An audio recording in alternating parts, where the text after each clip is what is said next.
तर मित्रांनो, आता ना मी भाजी आणायला आलेलो आहे मार्केटमध्ये. तर आज मला एक छोटीशी वेगळ्या प्रकारची एक भाजी दिसते. ती म्हणजे हे बघा, इथे ना लाल मुळा आहे. ती एक भाजीची जोडी मी घेतो आहे. आणि बाकीच्या आपल्या सगळ्या भाज्या त्यांच्या रेसिपीज ऑलरेडी झाल्या आहेत. ते बघा, ही एक जोडी मी घेतलेली आहे. मला 30 रुपयाला एक जोडी मिळाली आहे.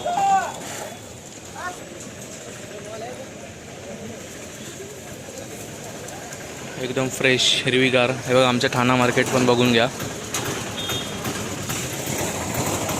तर सकाळी सकाळी आहेत ना, अशा बरेचसे भाजीवाले इथे बसलेले असतात.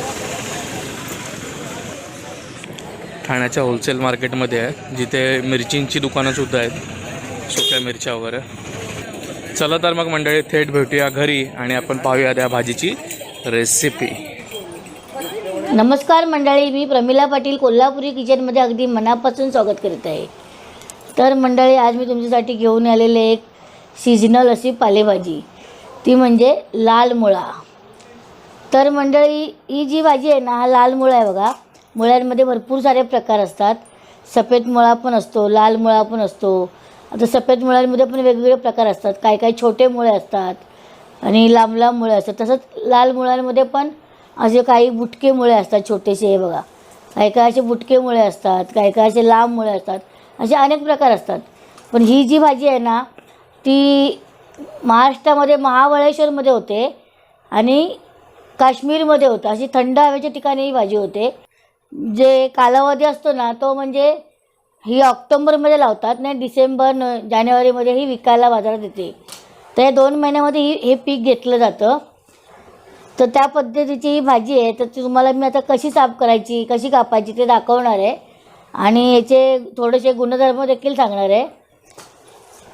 तर ही भाजी आता मी सोलतं तुम्हाला दाखवते. ह्याचं जास्त वरचं सोलून घ्यायचं नाही आपल्याला कुठे, फक्त कारण ही खोड असतं ना, म्हणजे मातीमध्ये हे उगवलेलं असतं ना, ह्याच्यासाठी ही माती थोडं ह्याच्यामध्ये असे बघा, हे खड्डे असतात ना, ह्याच्यात माती असते, मग ती चरचर लागते, म्हणून आपण थोडीशी सोलून घ्यायची. हे बघा, असं वरचं काढून घ्यायचं आपल्याला. हे बघा, अशी सफेद कलरचा असतो, पानेरी कलर येतो त्याला. बघा, आणि तो मुळा कसा एकदम पांढरा शुभ्र असतो ना,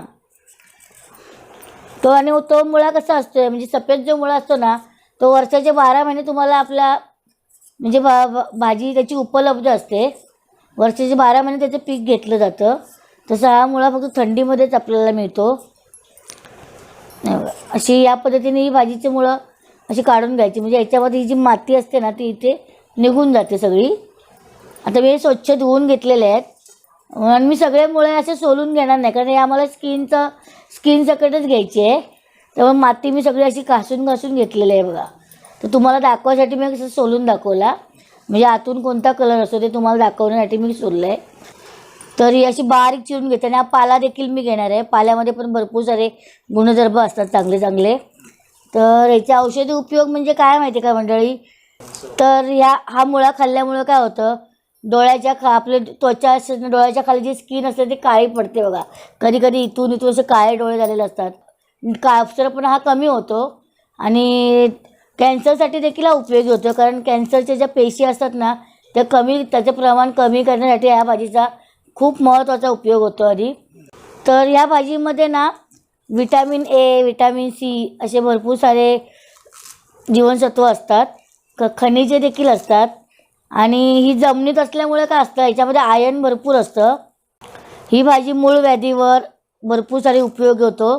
जर आपल्याला पोटात गॅसेस झाले किंवा शौचालयास कठीण होत असेल, तर ही भाजी खाल्ली ना, तर आपल्याला बराचसा फरक पडतो. अशी औषधी गुणधर्म असणारी लाल मुळ्याची भाजी आहे. या भाजीमध्ये ना भरपूर सारे असे रेसिपीज तयार करता येतात. तर त्या मी तुम्हाला आता जेवण करता म्हणजे ही भाजी करताच दाखवणार आहे. तर या पद्धतीने मी असे चिरून घेते आणि तुम्हाला मुळा देखील दाखवते चिरून कसा चिरायचा तो. तुम्ही अशा पद्धतीने देखील करू शकता याची भाजी. आणि मी करणार आहे ना, त्याचे 2 भाग केले त्याचे आणि या पद्धतीने करणार आहे. बघा, छान एकदम कोवळा मुळा आहे, एकदम त्याला केसरं काही झालेलं नाहीत. या मुळ्याला असं याचं आता कापताना पण बघा, दुसरा मुळा असेल तर एकदम वास सगळीकडे मुळ्याचा घमघमतो, असा उग्र वास येतो. तर हा मुळा आहे ना एकदम बिनवासाचाच म्हणायचा आहे, असं त्याला उग्र वास नाही येत. त्यामुळे याच्यात हा भरपूर साऱ्या पदार्थांमध्ये टाकला जातो. ते मी तुम्हाला आता भाजी करतानाच सांगते. तर आता मी गॅस पेटवून घेते आणि कढई तापत ठेवते. तर हे बघा, आता मी भाजी दाखवते तुम्हाला. तर मी या पद्धतीने ही भाजी कापून घेतली आहे. हे बघा किती छान दिसते, एकदम ट्रान्सपरंट भाजी. पूर्ण असं पानेरी कलर वाटतो आहे बघा. बघितलं समाधान वाटते एकदम. साईडनी असं लाल आणि आतून असं पानेरी कलर एकदम. तर ही भाजी या पद्धतीने कापून घेतली आहे. 4 हिरव्या मिरच्या घेतल्यात मी, तिखटवालाच घेतल्यात, म्हणजे जरा तिखट भाजी लागली तर छान लागते एकदम. थोडंसं खोबरं आहे वरून टाकण्यासाठी, ओलं खोबरं आहे. आणि कांदे 2 मोठे घेतलेत. आणि फोडणीसाठी जिरं, एक थोडंसं जिरं टाकायचं आपल्याला, पाव चमचा. आणि मीठ. याच्या कढईमध्ये ना मी 2 पळ्या तेल टाकणार आहे. हे बघा,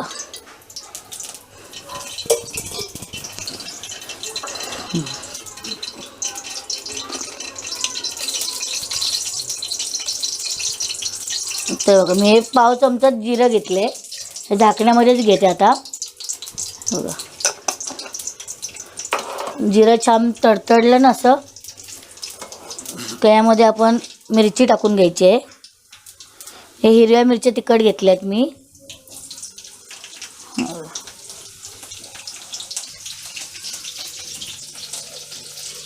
हां, तर यामध्ये मी आता कांदा टाकून घेते.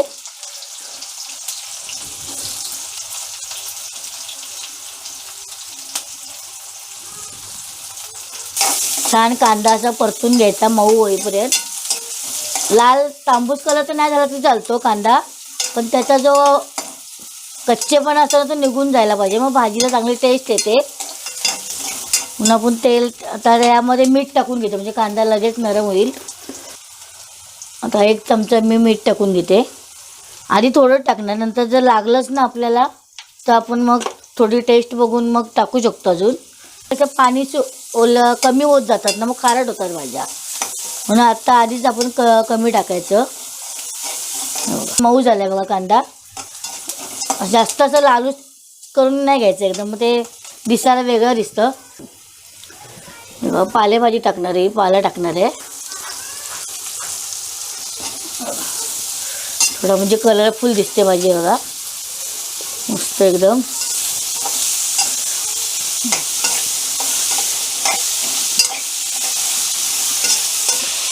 तर ही सगळी भाजी मी टाकून घेते. तर ह्या भाजीच्या ना भरपूर साऱ्या रेसिपीज होतात. म्हणजे आता ही तुम्हाला, आता ही भाजी आहे ना मी मुळा आणि पाला अशी भाजी, सुकी भाजी करून दाखवणार आहे. तर ह्याच्या कसं असतं, ह्या नुसत्या मुळाची देखील अशी ग्रेव्ही भाजी देखील होते. म्हणजे ही भाजी आहे ना बऱ्याच ठिकाणी, म्हणजे मोठे मोठे रेस्टॉरंट असतात ना त्या ठिकाणी जास्त वापरली जाते, कारण ह्या भाजीला असं स्मेल नसतो ना, त्याच्यामुळे ही मोठ्या मोठ्या रेस्टॉरंटमध्ये वापरली जाते. जर आता तुम्ही ह्या भाजीचं सूप केलं ना तयार एकदम मस्त छान, शिमला मिरची वगैरे वापरून, तरी पण छान लागतं एकदम ह्याचं. आणि मुळात मेन म्हणजे सलाड करतात, आणि तो सलाड म्हणजेच मेन असतं. ह्याच्यामध्ये काकडी, टोमॅटो अशा वेगवेगळ्या प्रकारच्या भाज्या वापरून याचं सलाड केलं जातं. त्यामध्ये हा मुळा वापरतातच आवर्जून. तर हे बघा, हे आता ना छान असं मी परतते आणि ह्याच्यावर ना मी 5 मिनिटं झाकण ठेवणार आहे. हे बघा, याला आता पाणी सुटत आलं आहे. हे बघा, असं पाणी सुटलं आहे. मी आता 5 मिनिटं अशी हलवली तर आता ह्याच पाण्यामध्ये आपल्याला ही भाजी शिजवायची आहे. मुळा ह्याच्यासाठी अजून 5 ते 7 मिनिटं आपण ही भाजी झाकून ठेवणार आहे, म्हणजे त्या वाफेवर ती शिजवायची आहे. तर आता मी हे झाकण काढून घेते. मस्त वाफ सुटले. छान अशी भाजी मस्त आहे, याच वाफेमध्ये ही शिजलेली आहे. आणि हे बघा, आता मी तुम्हाला दाखवते कापून. ह्या चमच्यानेच काढते बघा, चमचा सहज जातो. बघा, मस्त शिजली आहे. आता यावर ना मी हे खोबरं टाकणार आहे. एकदम मस्त खोबरं. ओल्या खोबऱ्यामुळे ना सगळ्या भाज्यांना टेस्ट येते. आणि बघा, ही भाजी एकदम सुंदर लाल होती ना, तिचा आता बघा कसं गुलाबी कलर झाला आहे. म्हणजे या भाजीचा कलर देखील चेंज होते, आम्हाला आताच कळलं आहे. ही भाजी आहे ना, याचे भाजीचे मुळे जे आहेत ना, तुम्ही चिकन मटन मच्छीमध्ये जर टाकलेत ना तर फार सुंदर लागतात.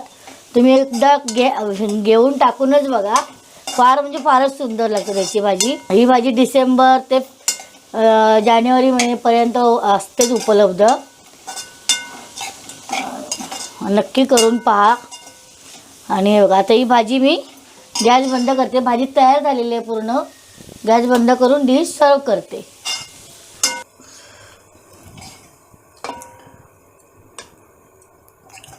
किती सुंदर कलर दिसतोय बघा, हिरवा पांढरा लाल गुलाबी.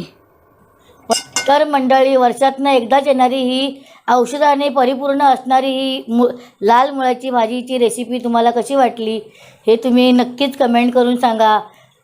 आणि याच पद्धतीने तुम्ही आपल्या घरी देखील ही भाजी बनवा आणि कशी होते ती देखील कमेंट करून सांगा. आणि व्हिडिओ आवडल्यास लाईक करा, शेअर करा, सबस्क्राईब करा, शेजारची बेल आयकॉन देखील दाबा. धन्यवाद.